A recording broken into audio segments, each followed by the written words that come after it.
Hello, this is going to be a review of the Meffert's 4D8 puzzle. If you want more information on where you can buy this puzzle and things of that nature, go to the unboxing video I have for it on my channel. Now basically what the 4D8 is it is a 2x2 that you do not have to orient any of the pieces. Now here's what I mean by that. On a 2x2, or even on a 3x3, if you have a piece that is unoriented, like that, normally you have to twist the puzzle and stuff and orient it like that. The 48, you don't have to do that. You can basically do this. You can just twist it to orient it. And that's basically what you do. So let's say that this piece is unoriented like that. This little blue part needs to face these other two blue parts. Instead of twisting and turning the puzzle, all I have to do is just turn the little cap. And that's basically how you orient every single piece on the puzzle. So, because of the fact that you don't really have to orient any of the pieces, it makes it extremely easy to solve. It is easier to solve than a 2x2, but you kind of need to know how to solve a 2x2 in order to solve the 48. So, if you're thinking about getting a more difficult puzzle, the 48 is probably not for you. It's a really cool puzzle to have, and it's fun to solve, and especially if you're a collector, then it's great to have also. But I mean, if you're looking for a challenge, it's easier than a 2x2. So if a 2x2 is too easy for you, then you might want something a little more challenging. Maybe like a Pyrostar. Pyrostar is more challenging than the 48. But anyway, the 48 is really cool.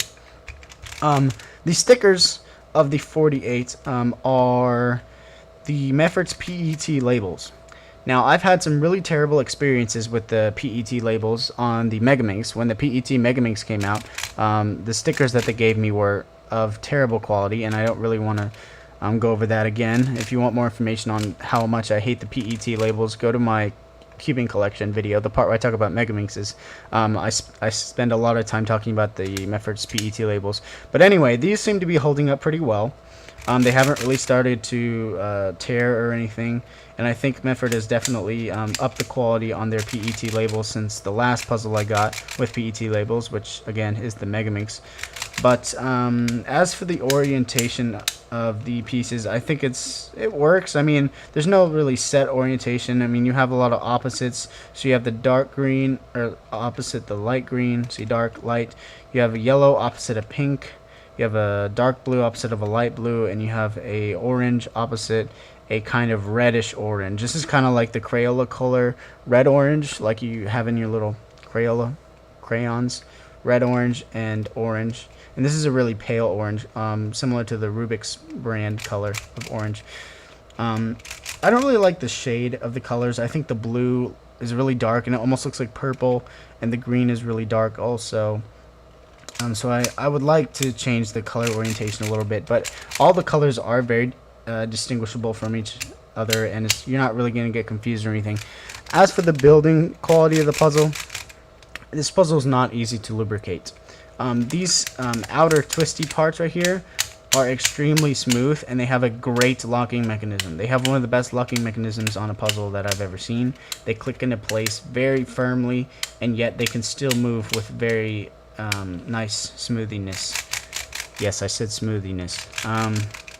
As for the center slices, though, that is a little bit more tricky. If you've seen my review of the Pyrostar or the Pyrodiamond, you'll know what I'm talking about. This mechanism is the same as the Pyrostar and the Pyrodiamond and the Pyromorphics. Basically, crap.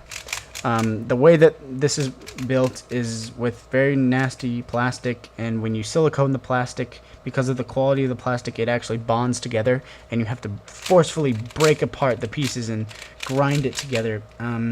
So it's very difficult to silicone. I mean, you really have to spend a lot of time breaking it in, and you can't just spray it once. You have to spray it like 5 times just to get it to be any kind of smoothness, you know. Doing it once won't really help it. It'll just make it a little bit crappier for a while because of the way that the silicone glues into the pieces.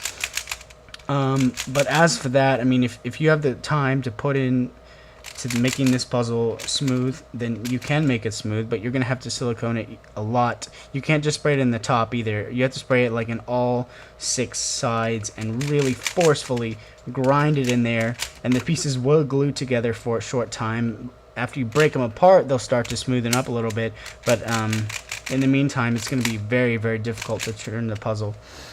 So I guess that's about it for the 48. It's a cool puzzle to have if you're a collector, or if you like having easy puzzles. But if you're looking for a challenge, I wouldn't necessarily recommend this puzzle to you. It's very simple to solve. It doesn't take very much time to learn how to solve it. So if you're looking for a challenge, this might not be the puzzle for you. But if you like easy puzzles, or you're a collector, this would be a perfect puzzle for you. I guess that's the end of the video. So that has been the review of the 48. If you have any questions, post a comment below. It's okay to send me a message, but I would rather you post a comment so that other people can see your question. That way I don't get the same question asked to me constantly. And otherwise, I mean, I guess it would be okay to send a message, but really post a comment instead. It's a lot easier for me, and other people can answer your questions too. That way you don't have to wait on me, because sometimes I do take a while to answer comments because I do have a life, and sometimes I'm not able to check my email, so give me a break sometimes.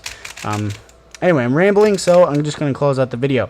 That's the 48. If you have any questions, comment below. Please check out my videos if you like them. Go to my channel and subscribe if you like my videos. And thank you for watching. Appreciate it. See you next time.